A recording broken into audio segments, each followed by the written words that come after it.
a Nazi officer, secretly helping Jewish prisoners. If he's caught, he dies. But every night he still walks into the darkness. This is the story of a hero that history forgot. 1943, a prison camp deep in the heart of Poland. Winter had tightened its grip and snow covered everything. But the real cold was in people's hearts. In the darkest years of the war, evil spread not just through orders, but through silence. Everyone ignored what they saw. Everyone pretended not to hear what they heard. But sometimes, a light would slip through the silence, and that light would come from the most unexpected place. The camp's newly appointed officer, Lieutenant Heinrich Falk. With his stern gaze and disciplined stride, he gave everyone the impression of a perfect Nazi officer. Other officers saluted him with respect when they saw him. Soldiers walked carefully when passing by, and the prisoners, they just lowered their heads. But the storm inside Heinrich never showed on his face. Beneath that uniform, an entirely different man was hiding. Heinrich despised Nazi ideology. His father had died in the First War, and his mother had raised him to be patriotic but never racist. She always told young Heinrich, "Judge people not by their blood, but by their hearts." Those words had taken root inside him. Years passed and war came knocking. Heinrich joined the war only to prevent his country's collapse. But the reality he faced was far from what the propaganda promised. The heroic stories on the posters didn't exist here. Here there was only pain, fear, and not a trace of humanity left. When Heinrich first saw the camp, something inside him shattered. But he let nothing show on his face. He had to do that to survive.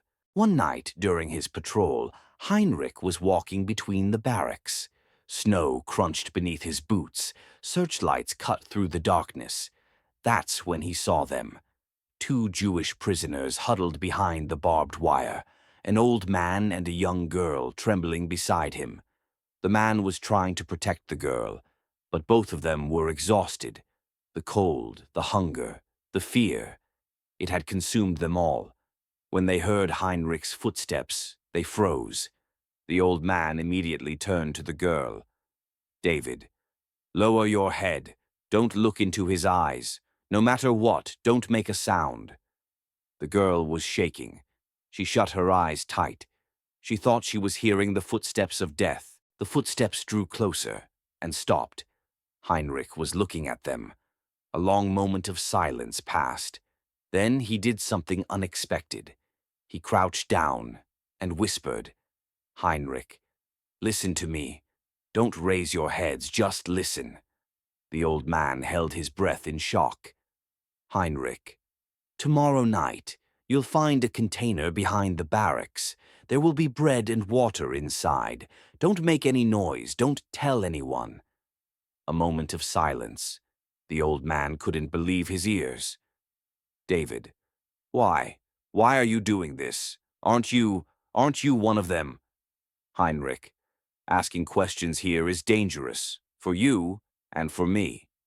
"David, but, Heinrich, just stay alive, for now. Can you do that?"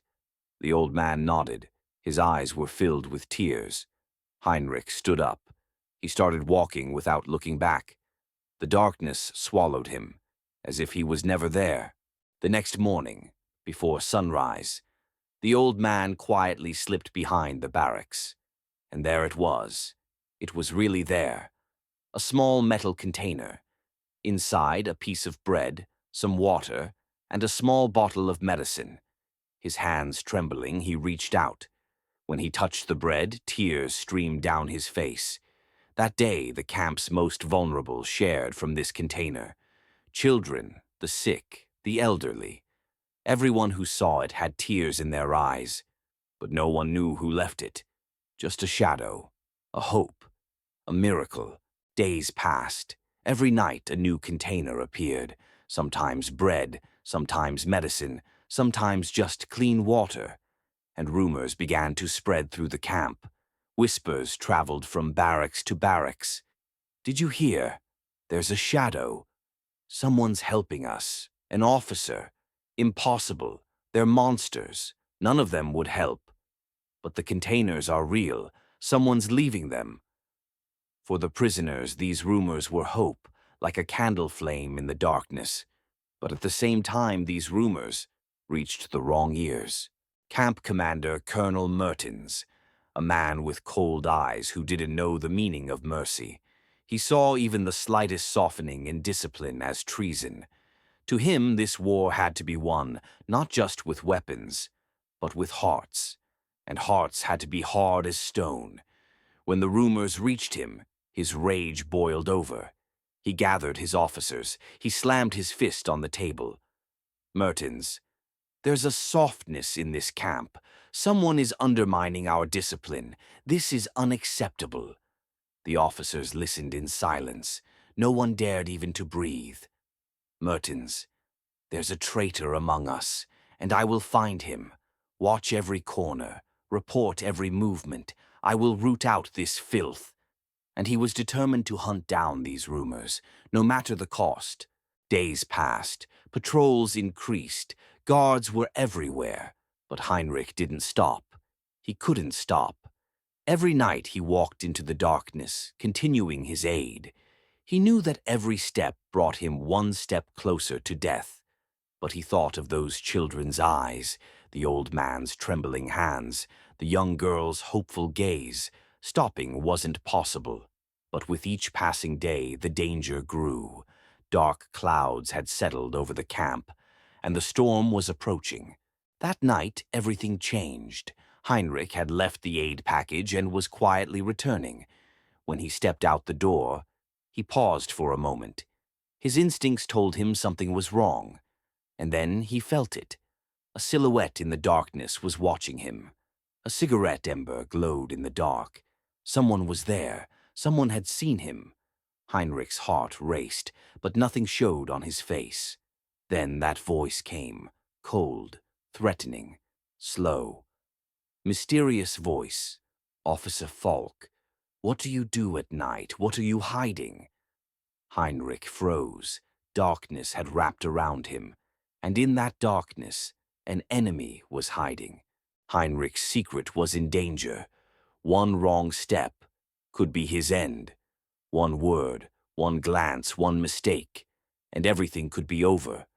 The officer in the shadows had now become a target of the shadows himself.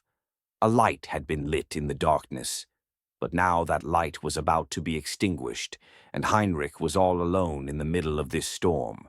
Heinrich Falk's story is just beginning. In the next episode, danger is at the door. The escape plan is set in motion, and Heinrich will have to make the hardest decision of his life. The officer in the shadows. Will he risk everything for freedom? Subscribe and turn on notifications. Don't miss this story.